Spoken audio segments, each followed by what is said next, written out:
الحمد لله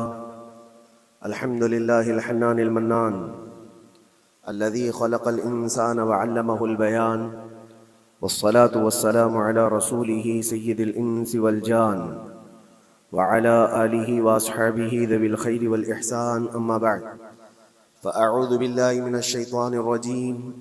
بسم الله الرحمن الرحيم. إن الله لا يغير ما بقوم حتى يغيروا ما بأنفسهم، وإذا أراد الله بقوم سوءا فلا مرد له. صدق اللہ مولانا العظیم. بارگاہ رسالت مواب صلی اللہ علیہ وسلم میں درود پاک کا ہدیہ پیش کریں. اللہم صلی علی سیدنا محمد معدن الجود والکرم وآلہ واصحابہ الکرام وابنہ الکریم وبارک وسلم صلاۃ دائمۃ سرمدا ابدا. حالات زمانہ کے اعتبار سے اور ہماری حالتوں کے اعتبار سے ایک بہت ہی عمدہ شعر ہے جو بالکل صادق آتا ہے. قوت فکر و عمل پہلے فنا ہوتی ہے. قوت فکر و عمل پہلے فنا ہوتی ہے جب کسی قوم کی شوکت پہ زوال آتا ہے. یوں ہی کوئی قوم نہیں مرتی. کسی قوم کے اوپر زوال آتا ہے تو سب سے پہلے اس قوم کے اندر سوچنے سمجھنے کی صلاحیت ختم ہو چکی ہوتی ہے، تب جا کر کے زوال آتا ہے. آج اس شعر کو میں پڑھتا ہوں تو محسوس ہوتا ہے کہ ہماری قوم پر یہ شعر صادق آتا ہے. قوت فکر اور عمل یہ پہلے رخصت ہو گئی ہے، جس کی وجہ سے یہ زوال آ رہے ہیں. لوگ اب حادثوں پر بیٹھ کر کے چرچا کرتے ہیں. حادثہ ہونے سے پہلے جو فکر ہونی چاہیے وہ مفقود ہے. گھر جلنے کے بعد پھر میٹنگ کرنے کا مطلب کیا ہے؟ اس سے سیفٹی کے لیے پہلے سے انتظامات ہوں تو اس کو لائق و فائق اور دانش مندی سمجھا جائے گا. آج کی وہی حالات ہیں میرے عزیزوں. آپ کو پتہ ہے کچھ قومیں ایسی ہیں جو فیوچر پلاننگ کے لیے 100 سال کے بعد کا سوچتی ہیں، جبکہ یہ اسلام کا حصہ تھا. نبی کونین صلی اللہ علیہ وسلم نے 1400 سال بعد ہونے والی چیزوں کی پیشین گوئی فرمائی کہ نہیں فرمائی؟ اللہ کے نبی صلی اللہ علیہ وسلم نے 1000 سال بعد پیدا ہونے والی چیزوں کو پہلے سے بتایا تھا کہ نہیں؟ یہ ساری چیزیں نبی آخر الزمان صلی اللہ علیہ وسلم نے جو بتایا، مطلب یہی تھا کہ اس وقت کے لوگوں کو ضرورت تو نہیں تھی ان حالات کی، پھر بھی حضور ان کو بتا رہے تھے، صحابہ کو. آج جو چیزیں پیدا ہونے والی ہیں وہ رسول پاک کو پتا تھا، 1000 سال بعد ہونے والی چیزیں ہیں، لیکن اس وقت کے صحابہ کو یہ باتیں کیوں بتائی جا رہی تھی؟ ان کے حالات تو اس وقت کے نہیں تھے ویسے. اس کے باوجود نبی پاک صلی اللہ علیہ وسلم نے ان کو 1000 سال بعد ہونے والی چیزوں کی باتیں اس لیے بتائی کہ یہ دین اسلام فیوچر پلاننگ کے لیے کتنا ایکٹیو ہے یہ سمجھو. آگے کے لیے اس لیے بتایا گیا کہ صحابہ اپنی اولاد کو اور وہ اپنی اولاد کو یہ بات منتقل کرتے جائیں اور آنے والے حادثوں سے پہلے سے ذہن پریپیئر رہے، تیار رہے. دجال کے فتنے کا ذکر کتنی مرتبہ حدیث پاک میں آیا. امت کو نبی پاک صلی اللہ علیہ وسلم نے یوں ہی نہیں چھوڑ دیا. دجال کا فتنہ آئے گا، یاجوج ماجوج کا فتنہ آئے گا، یہ ساری چیزیں بتائی گئی کہ نہیں؟ ہر مسلمان تقریباً جانتا ہے آخر زمانے میں ایک بہت بڑا فتنہ دجال کی صورت میں ظاہر ہوگا. تو یہ باتیں اتنے 100 سالوں سے چل رہی ہیں کہ ذہن تیار ہے اس فتنے کو کہ اگر ایسا فتنہ آیا تو ایمان پر ڈٹے رہنا ہے، جمے رہنا ہے. یہ بات ہوتی ہے آگے آنے والے حادثات سے قوم کو باخبر رکھنا. آج جو حالات ہیں، جب کبھی کوئی چیز لٹ جائے تو سارے لوگ سڑکوں پر آ جائیں گے یا پھر کسی نشستگاہ پر بیٹھ کر کے رات بھر میٹنگ کر کے چلے جائیں گے. یہ حادثے ہونے کے بعد یہ جو حالات ہیں یہ وہی چیزیں درشا رہی ہیں کہ قوت فکر و عمل فنا ہو گئی ہے. قیادت ہمارے ہاں مفقود ہے. کسی ایک قائد کے تحت کوئی ساری قوم آنا نہیں چاہتی. آپ کیا سمجھتے ہیں کہ جو ہمارے ساتھ حالات پیش آ رہے ہیں، کبھی مسجدوں کو لے کر، کبھی خانقاہوں کو لے کر، کبھی بزرگوں کے نام کو لے کر، اب ہمارے وقف کی جائیداد کو لے کر، یہ سارے جو معاملات ہیں یہ اچانک آنے والی چیزیں نہیں ہیں. بھانپ لیا گیا ہے تمہاری پوری طبیعت کو، تمہارے مزاج کو، کہ فکر و عمل کی قوت ان کی ختم ہو چکی ہے. ان کو دو چند چیزوں میں ہی راضی کیا جا سکتا ہے۔ دنیا یہ سمجھ رہی ہے جس کی وجہ سے کھلواڑ پر کھلواڑ ہوتے چلے جا رہے ہیں، اور ان کو یہ بھی پتہ ہے کہ یہ کچھ نہ کر سکیں گے۔ میرے عزیزو، آپ نا امید اور مایوس نہ ہو کہ ہم سے کچھ نہیں ہوگا۔ اللہ کریم چاہے تو ایک بندے سے بھی پوری دھرتی پر زلزلہ لا سکتا ہے۔ اللہ کریم کی ذات پر یقین اور توکل رکھو۔ سرکار غریب نواز ہندوستان آئے تھے تو بہت بڑی فوج لے کر نہیں آئے تھے، اللہ کی ذات پر بھروسہ کر کے آئے تھے، اور 90 لاکھ لوگوں کے دلوں میں چراغ اسلام جلا دیا تھا۔ وہ یقین اور توکل کے ساتھ آئے تھے۔ آج لوگوں کے دلوں کے اندر جو مایوسی اور نا امیدی ڈالی جا رہی ہے کہ کچھ ہوگا نہیں، ابھی کچھ کرنے سے کچھ نہیں ہوگا، یہ نا امیدی اور مایوسی تمہاری طبیعت میں کیوں آئی؟ کیا تمہارا رب تبارک و تعالیٰ کی ذات پر یقین کمزور ہو گیا؟ اگر یہ اس طرح کی بیماری آئی ہے تو پھر بدر پڑھ لینا۔ جب رسول پاک صلی اللہ علیہ وسلم کے ساتھ وہ صحابہ جا رہے تھے، ان کو اچھی طرح پتا تھا کہ سامنے آنے والی فوج کتنی طاقت لے کر آ رہی ہے۔ 1000 لوگ آ رہے ہیں، ہاتھی گھوڑے ان کے پاس، ہتھیار اور اسباب ان کے پاس ہیں، کھانے پینے کی مزے کی ساری چیزیں لے کر کے آ رہے تھے مکہ والے، اور ادھر صحابہ ننگے پیر ہیں۔ 313 کے پاس 4 گھوڑے ہیں، پیدل چلے آ رہے ہیں، چھاؤں لینے کے لیے کوئی جگہ تک نہیں ہے ان کے پاس۔ ایک کھجور کسی کے پاس ہو تو 10 لوگ اس پر اکتفا کر لیں، فاقے پر فاقہ کرنے والے وہ صحابہ۔ لیکن انہوں نے یہ نہیں کہا کہ اللہ کے نبی صلی اللہ تعالیٰ علیہ وسلم سے کہ ہمارے پاس اسباب کی کمی ہے، ہتھیار کی کمی ہے، کچھ نہیں ہمارے پاس، سواری نہیں ہے۔ بغیر سواری کے 180 کلومیٹر مدینے سے چل کر کے وہ بدر پہنچے تھے، بدر تک پہنچے تھے، اور اس وقت اپنی ساری محنتیں، اپنی ساری قوتیں انہوں نے زمین پر لا کر رکھ دی۔ پھر بدر کے میدان میں جب پہنچے تب اللہ کریم کی بارگاہ میں دعا کیا تھا میرے مصطفیٰ نے، اے اللہ اگر اس نہتی قوم کو تو نے فتح نہیں دی تو پھر قیامت تک اس روئے زمین پر سجدہ کرنے والا کوئی نہیں ہوگا۔ یہ محبوبانہ انداز تھا میرے مصطفیٰ کا۔ وہ دعا مدینے میں بیٹھ کر کے بھی تو کر سکتے تھے۔ 180 کلومیٹر دور اتنی مصیبت میں دھوپ میں چل کر کے جانے کی کیا بات تھی؟ ننگے پیر صحابہ گئے ہیں، فاقے پر فاقہ کیے ہوئے، وہ مدینے میں بیٹھ کر دعا کرتے تو کیا رحمت للعالمین کی دعا قبول نہیں ہوتی؟ لیکن مصطفیٰ کریم صلی اللہ علیہ وسلم نے یہ مزاج دیا ہے، پہلے فکر و عمل میدان میں لاؤ پھر دعا کرو، اللہ کی مدد آتی ہے۔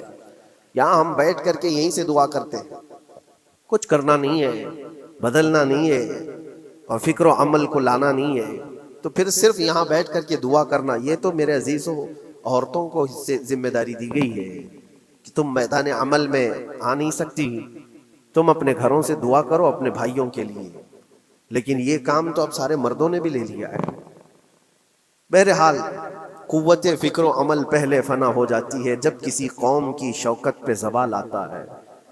آج یہ جو سارے معاملات ہم دیکھ رہے ہیں، اس کی ایک خاص وجہ میں آپ کو بتانا چاہتا ہوں۔ آج سے تقریباً 8-9 سال پہلے میرا ایک بیان بھی ریکارڈ موجود ہے، کافی دنوں تک وہ چلتا رہا، میری اپنی بات نہیں تھی۔ سراج الامہ امام غزالی رحمۃ اللہ تعالی علیہ، انہوں نے لکھا تھا کہ امت پر اگر ایک ایسا وقت آ جائے جب ان کے سامنے ان کے نبی کو گالیاں دی جا رہی ہیں اور امت کچھ نہ کرے، تو پھر وہ انتظار کرے کہ عنقریب وہ وقت بھی ان کے اوپر آنے والا ہے جب ان کی ماؤں، بیٹیوں اور سب عزتوں کو بازار میں نیلام کیا جائے گا اور یہ کچھ نہیں کر سکیں گے۔ وہ دن آ جائیں گے۔ بیسک وجہ وہاں سے شروع ہوئی کہ لوگ اپنے عیش و عشرت میں کچھ کمی نہ کر سکے، بارگاہ مصطفیٰ صلی اللہ علیہ وسلم کی گستاخیاں کھلے عام ہوتی رہیں، اور اس پر ہم لوگ جس طرح کے حالات دیکھتے رہے۔ بہت سارے لوگ تو مجھ کو یہ کہتے تھے، مجھ سے یہ کہتے تھے، کیا ضرورت ہے آپ کو بولنے کی، حالات دیکھ نہیں رہے آپ؟ ظالمو، تم کو اگر کوئی چھوٹی سی ماں کی گالی دے دے تو تم بپھر جاتے ہو اور اس کے اوپر آسمان توڑنے کی بات کرتے ہو، اور ہم اپنے نبی پاک صلی اللہ علیہ وسلم سے کروڑوں ماؤں سے زیادہ محبت کرتے ہیں۔ اس رسول پاک صلی اللہ تعالیٰ علیہ وسلم پر کوئی بھونکتا رہے اور اس کا جواب نہ دو، تم یہ کہتے ہو مصلحت ہے، حالات ایسے ہیں یہ، تو پھر اپنا یہ لباس بدل دینا چاہیے، اپنا نام بدل دینا چاہیے۔ پھر اس دائرہ اسلام میں رہ کر کے مطلب کیا ہے؟ اسی لیے اقبال نے 100 سال پہلے ایک مزاج دیا تھا، ایمان ہے کیا چیز، اسلام ہے کیا چیز؟ تم کیا سمجھتے ہو داڑھی ٹوپی اور جبے کبے کا نام اسلام ہے؟ اسلام کیا ہے؟ اقبال نے کہا تھا کہ بارگاہ مصطفیٰ صلی اللہ تعالی علیہ وسلم کے قدموں تک اپنے آپ کو پہنچا دو، یہی دین ہے، یہی دین ہے۔ گر بہ نہ رسیدی تمام ابو لہبیست، اور اگر تم وہاں تک نہیں پہنچ سکے تو زندگی ابو لہب کی طرح۔ دین یہ ہے، آبرو ماں زنام مصطفیٰ است، ہم سب کی عزت و آبرو حضور کے نام سے جڑی ہوئی ہے، ان کے نام سے جڑی ہوئی ہے ہماری عزت و آبرو، اور تم اس نام کی حفاظت نہیں کر سکو گے تو آگے یہ سب چیزیں آنے والی ہیں جو آ رہی ہیں۔ آج لوگ آج واویلا مچا رہے ہیں، یہ بات یاد رکھنا، شیطان کبھی فجر کی نماز کے لیے اٹھا نہیں سکتا، اور اگر اٹھا رہا ہے تو پھر اس کا کوئی مقصد ہے۔ شیطان اور نماز، آج سکتہ ان کے پاس ہے، طاقت ان کے پاس ہے، حکومت ان کے پاس ہے، ڈپارٹمنٹ ان کے پاس ہے، سب کچھ، جوڈیشری، ہر چیز ان کے پاس ہو، وہ کیا کر رہے ہیں اس سے مجھے مطلب نہیں۔ میں آپ سے یہ پوچھنا چاہتا ہوں، مجھے رہزنوں سے غرض نہیں، تیری رہبری کا سوال ہے۔ تم خیر امت ہو، رسول پاک کی امت میں ہو، تمہاری بھومکا جس کو کہا جاتا ہے، تمہاری یہاں پر زندگی کے معاملات یہ بہت زیادہ اہمیت کے حامل ہیں۔ تم کیسے بن سکتے ہو آج؟ اسی لیے قرآن پاک کی آیت میں نے شروع میں تلاوت کی۔ رب ذوالجلال فرماتا ہے ان اللہ لا یغیر ما بقوم حتی یغیروا ما بانفسہم، بے شک اللہ تعالیٰ اس وقت تک کسی قوم کی حالت نہیں بدلتا جب تک وہ قوم خود اپنی حالت بدلنے کی کوشش نہیں کرتی۔ جب تک اپنی حالت بدلنا نہیں چاہتے اس وقت تک اللہ تبارک و تعالیٰ نہیں بدلے گا۔ وَإِذَا أَرَادَ اللَّهُ بِقَوْمٍ سُوءًا فَلَا مَرَدَّ لَهُ، اور اللہ تعالیٰ کا یہ جلال بھرا ارشاد تو سنو، یہ 13ویں پارے کی سورہ رعد کی آیت ہے۔ اللہ کریم فرماتا ہے اور جب اللہ کسی قوم کے ساتھ سختی کا معاملہ کرنا چاہے، پکڑ کرنا چاہے، تو پھر کوئی طاقت اس کو ٹال نہیں سکے گی۔ رب تبارک و تعالیٰ جب کسی قوم پر عذاب لانا چاہے تو کوئی اس کو ٹال نہیں سکے گا۔ تو بدلو، اسی لیے اکثر یہ کہا جاتا، میں تو اپنی تقریروں میں جو چند مجھے چیزیں یاد رہتی ہیں وہ عرض کیے دیتا ہوں، باقی مجھے شعر و شاعری زیادہ یاد نہیں رہتی، لیکن جو دل پہ لگتی ہیں باتیں وہ ذہن میں محفوظ ہو جاتی ہیں۔ کسی شاعر نے کہا تھا جگہ جگہ کے تھک چکے ہیں تمہیں یہ ہنگامے، نشاتے لذت خواب گراں بدل ڈالو۔ کیا مطلب ہے؟ روز ایک ایک ہنگامہ ہوتا ہے، تم کو جگا رہا ہے، اٹھ جا اے مسلمان، اٹھ جا، نشاتے لذت خواب گراں بدل ڈالو، لمبی نیند سونے کی جو عادت پڑی ہوئی ہے اس مزے کو بدل ڈالو۔ غلط روی سے منازل کا بعد بڑھتا ہے، مسافروں رویش کارواں بدل ڈالو۔ شاعر نے کہا ہے ادھر ادھر کی لے میں چلتے رہو گے تو منزل لمبی ہو جائے گی۔ جس راستے پر تمہیں چلنا ہے اگر بار بار ادھر ادھر مڑتے رہو گے، غلط روی اس کو کہتے ہیں، غلط چلنے سے منازل کا بعد بڑھتا ہے، منزل لمبی ہو جاتی ہے، جہاں پہنچنا تھا وہ پہنچ ہی نہیں پاؤ گے۔ اسی لیے شاعر کہتا ہے مسافروں روش کارواں بدل ڈالو، قافلے کے چلنے کا جو طریقہ ہے اس کو بدل لو تم۔ یہ پوری کی پوری بات ہم پر فٹ ہوتی ہے، چلنے کا انداز بدل ڈالو اے نوجوان۔ جہاں کسی کے گھر میں آگ لگی وہ دھواں اٹھ رہا ہو، اور اگر کوئی نوجوان اندر بیٹھ کر کے یہ کہتا ہو کہ یہ ساون کا موسم ہے یا پھر یہ ابر رحمت ہے تو اس کی سوچ پر ہم کیا کہیں۔ جہاں آج پوری قوم قسم پرسی کے عالم میں ہو، امت محمدیہ کے یہ حالات آج دیکھ رہے ہیں، روزانہ دیکھ رہے ہیں، تم شیئر تو کرتے ہو، ہر جگہ شیئر کرتے ہو، اور سارے ریلز پر تم جو دیکھتے ہو وہ ہنگامے روز، صرف ہندوستان کے نہیں پوری دنیا بھر کے فلسطین کے مظلوم بچوں کی لاشیں دیکھتے ہو اور شیئر کر کے آگے بڑھ جاتے ہو، ان کی چیخیں، ان کے راکھ کے ملبے، ان کا ڈھیر، ان کے تباہ و برباد گھر، ایک ایک قبر میں 80 لوگوں کی لاشیں، یہ سب کیا تم نہیں دیکھتے؟ شیئر کر کے آگے بڑھ جاتے ہو۔ یہی تو ہنگامے ہیں جو تمہیں دھگا رہے ہیں، جگہ جگہ کے تھک چکے ہیں تمہیں یہ ہنگامے خود ہی تھک گئے، یہ اٹھتا نہیں ہے، اٹھتا نہیں ہے۔ ایک دور وہ تھا 100 سال پہلے کا جب یہاں پر موجود انگریز اس قوم کو دیکھ کر یہ کہنے پر مجبور ہو گیا تھا یہ فاقہ کش موت سے ڈرتا نہیں، ذرا بھوکیوں پر بھوکا رہتا ہے لیکن موت سے ڈرتا نہیں، روح محمدی اس کے بدن سے نکال دو۔ روح محمدی ان کے بدن میں تھی، انگریز تھر تھراتے تھے، اس قوم کا کوئی جواب ہی نہیں ہے۔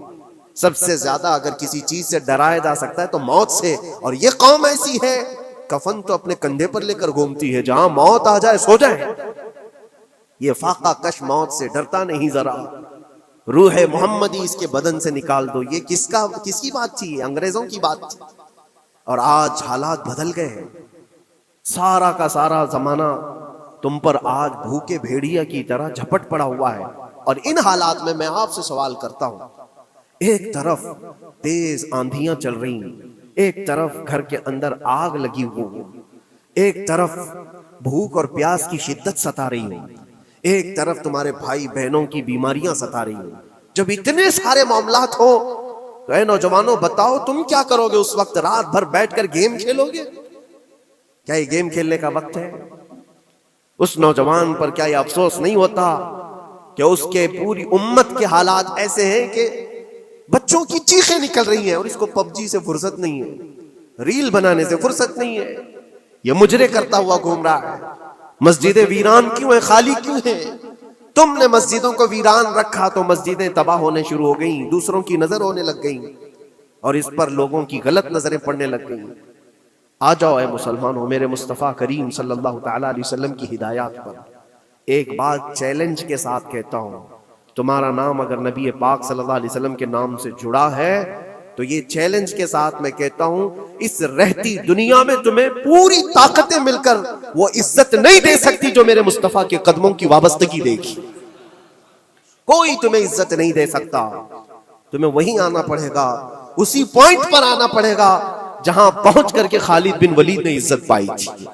اسی نقطے پر آ کر جمع ہو جاؤ جہاں عمر پہنچے تھے تو فاروق اعظم بن گئے تھے، اسی نقطے پر آ جاؤ جہاں علی پہنچے تھے تو حیدر کرار بنے تھے۔ ہر ایک کو عزت اسی بارگاہ سے ملی ہے، اور جو کچھ بھی معاملات ہو رہے ہیں اس کی ایک وجہ یہی ہے، ناموس رسالت پر تم نے ہلکے پن کا اظہار کیا تو پھر ہمارے سارے مسئلے داؤ پہ لگ جائیں گے، سارے مسئلے۔ یہ تو وقف ہے، ابھی دیکھو آگے کل تمہاری اذانیں نشانے پر ہیں، تمہاری جماعت کی نمازیں نشانے پر ہیں، تمہاری مسجدیں بھی نشانے پر ہیں کہ تم اپنے گھروں پر بھی جمعہ پڑھ سکتے ہو، چھتوں پر بھی نمازیں پڑھ سکتے ہو۔ یہ سب معاملات آئیں گے، برقع، حجاب، ٹوپی، داڑھی ویسے ہی چل چکے ہیں مسئلے، ہر چیز نشانے پر ہے۔ ارے تمہارے کھانے بھی نشانے پر ہیں، تم کیا کھاؤ گے، کیا بچاؤ گے، یہ بھی نشانے پر ہے۔ یہ سارے مسائل صرف اسی بنیاد پر ہے، قوت فکر و عمل پہلے فنا ہوتی ہے جب کسی قوم کی شوکت پہ زوال آتا ہے۔ اور یہ ایک بات یہ بھی میں بتا دوں، اقبال نے سچ کہا تھا، ان کے جو ہم غلام تھے خلق کے پیشوا رہے، ان سے پھرے جہاں پھرا پھر آئی کمی وقار۔ جو کچھ بھی ہوا ہے ہماری عزت و وقار میں کمی کا مسئلہ ان سے پھر جانے کی وجہ سے، نبی پاک سے تم دور ہوئے، یہ عزتوں اور وقاروں میں کمی ہے۔ عجیب سی بات نہیں ہے، یہ دوگلا پن نہیں ہے۔ میں ان نوجوانوں سے پوچھتا ہوں، نبی پاک صلی اللہ علیہ وسلم سے سچی محبت کا اظہار کرتے ہو، حضور سے اپنی جان سے زیادہ محبت کی بات کرتے ہو، لیکن جب ان کے اخلاق کی بات کی جائے تو تمہیں اخلاق ان کے پسند نہیں ہے، حضور پاک کا چہرہ نہیں پسند ہے، حضور پاک کے لباس تمہیں نہیں پسند ہے، تو پھر کون سی محبت کی بات کرتے ہو؟ اللہ کے رسول صلی اللہ تعالیٰ علیہ وسلم سے تم بے انتہا محبت کی بات کرتے ہو، پھر وہ محبت کا تقاضا یہ ہے کہ تمہاری ظاہری زندگی میں بھی تو نظر آئے کچھ۔ محبت کا تقاضا یہ ہے، تم شرما جاتے ہو، دنیا کیا کہے گی مجھے، دنیا کیا کہے گی، دقیانوسی کہے گی، فنڈامنٹل کہے گی، پرانے زمانے کا کہے گی، میں چہرے پر داڑھی رکھ لوں تو لوگ مجھے پتہ نہیں کیا کیا کوسیں گے۔ تم نے دنیا کے لیے اپنے آپ کو بدل لیا، یہ نہیں سوچا کہ یہ وہی دنیا ہے جو 4 دن کے بعد میری دوستی کو لات مارے گی، اور 4 دن کے بعد مجھے قبر میں رکھ کر کے منو مٹی پر دبا دے گی، اور مجھے جانا تو ہے، پھر قبر میں منہ دکھانا ہے تو اسی مصطفیٰ کو دکھانا۔ جہاں یہ نہیں پہنچ سکتے وہاں رسول پاک ہوں گے، محشر کے میدان میں جہاں کوئی سہارا نہیں ہوگا اس وقت رسول پاک تمہارا ہاتھ پکڑ رہے ہوں گے، اور تم نے ان کا خیال نہیں کیا۔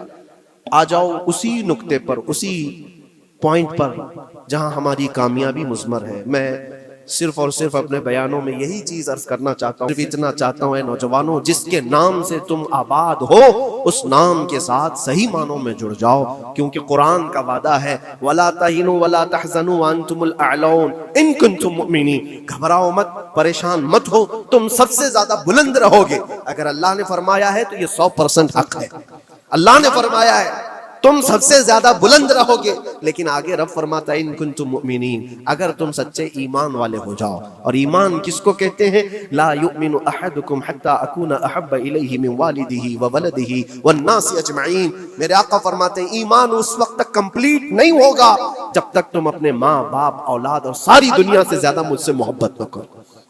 یہ ہے، اور اخیر میں یہی کہوں گا، ہر مسئلے کا حل، سارے تمام ایشوز کا خلاصہ، علاج ایک ہی چیز میں ہے کہ محمد سے وفا تو ہے تو ہم تیرے ہیں۔ یہ جہاں چیز ہے کیا، لوح و قلم تیرے ہیں۔ لوگ انتظار میں ہیں، بہت سارے لوگ یہ پوچھتے بھی ہیں ہمیں کیا کرنا چاہیے، ہمیں کیا کرنا چاہیے۔ ظلم پہ ظلم ہوتا جا رہا ہے، ظالم اپنے انجام پر ضرور پہنچیں گے، کیونکہ قرآن میں اللہ کا وعدہ ہے وَسَيَعْلَمُ الَّذِينَ ظَلَمُوا أَيَّ مُنْقَلَبٍ يَنْقَلِبُونَ۔ ان قریب ظالم یہ دیکھ لے گا کہ اللہ اس کو کس پلٹی پر پلٹائے گا، کس کھائی میں گرائے گا، اسے اندازہ بھی نہیں ہوگا، اس کے بنے ہوئے جالوں میں وہ خود پھنسے گا۔ ظالموں کی ایک لمبی تاریخ ہے اور ان کو بھی پڑھنا چاہیے جو آج ظلم کر رہے ہیں، لیکن تمہارا کردار کیا ہو، اس سلسلے میں جو ہمارے بچے یا نوجوان سوال کرتے ہیں کیا کرنا چاہیے۔ پہلے سب سے پہلی چیز میں یہ کہتا ہوں، جتنا کھو چکے، جتنے جا چکے ہیں اور جو اب برباد ہوا ہے، اس چیز پر منتھن کرنا، اس چیز پر بیٹھ کر میٹنگ کرنا، اس سے پہلے میں چاہتا ہوں کہ آگے ہونے والے نقصانات سے پہلے اپنے آپ کو بدل لو۔ آگے جو بڑے حادثات آنے والے ہیں، آگے جو بڑی آندھیاں آنے والی ہیں، اس سے پہلے اپنے دروازے ٹھیک کر لو، اپنی زندگیاں سدھار لو۔ جو ہو گیا ابھی، یہ نقصان تو بہت بڑا نقصان ہے امت کا۔ جو کچھ بھی ہوا ہے، مسجدیں، معبدیں، خانقاہیں، مزارات، اولیاء کی ذات، بزرگوں کے نام، قرآن، اسلام، دین، یہ ساری چیزوں پر جو حملے ہوئے، لیکن آگے چل کر کے تمہارے وجود پر سوال ہوگا، تمہاری نسلوں پر سوال ہوگا، تمہارے علم دین پر سوال، تمہاری محراب پر، تمہارے ممبر پر۔ کل کو دیکھنا یہ آزادی بھی ختم کر لی جائے گی، ممبر سے کوئی کھلے عام بول بھی نہیں سکے گا۔ یہ آج جو ہم بیان کر رہے ہیں، آگے چل کر کے دیکھنا یہ آوازیں بھی بند کر دی جائیں گی کہ کھلے عام کوئی مولوی بول نہ سکے، جو ہم چاہیں وہی بولیں۔ میرے عزیزوں، اس وقت کے ان حادثوں سے بچنے کے لیے میں کہتا ہوں ابھی اپنے آپ کو بدل لو، مسافروں روش کارواں بدل ڈالو، اٹھو وگرنہ حشر نہ ہوگا پھر کبھی، دوڑو کہ زمانہ چال اپنی چل گیا۔ اللہ کریم ہم سب کی قوت فکر و عمل پھر سے عطا فرمائے۔ رب تبارک و تعالی ہمیں اتحاد و اتفاق نصیب فرمائے۔ رب تبارک و تعالی دامن مصطفیٰ میں سارے مسلمانوں کو جمع ہونے کی توفیق عطا فرمائے۔ گنبد خضرا کی چھاؤں میں مولا ہمیں عزت و وقار عطا فرمائے۔ رب تبارک و تعالی ظالموں کو جلد ان کے ٹھکانے پر پہنچا دے۔ اے کریم خدا ارحم الراحمین، مولا ہمارے شعائر اسلام کے ساتھ جو کچھ بھی ہو رہا ہے، غیب سے تو مولا مدد کے اسباب پیدا فرما دے۔ ہمارے درمیان مولا قیادت اور سچی قیادت عطا فرما۔ اے کریم خدا ارحم الراحمین، خصوصاً تیرے دربار میں التجا ہے مولا، فلسطین کے نہتے مظلوموں کی غیب سے مدد فرما۔ جبرائیل امین کی تائید انہیں عطا فرما، رحمت کے فرشتوں سے ان کی مدد فرما۔ مولا پورا شہر راکھ کے ڈھیر پر ہے، اے کریم خدا خوشیاں دیکھے انہیں زمانہ بیت گیا، مولا ان کے گھروں میں خوشیاں عطا فرما۔ اے اللہ ان بلکتی ہوئی ماؤں کو، ان کی جو گودیں اجاڑ دی گئی ہیں، ان کے گھر جو برباد کیے گئے ہیں، ان کے شہیدوں کو قبول فرما، ان کے زخموں کو مولا تو شفا عطا فرما۔ اے کریم خدا خصوصیت کے ساتھ ان کے، ہمارے اور تیرے دشمنوں کو ہلاک و برباد فرما دے، ان کی زمین ان کے لیے تنگ فرما دے۔ ربنا وآتنا ما وعدتنا على رسلك ولا تخزنا يوم القيامة انك لا تخلف الميعاد برحمتك یا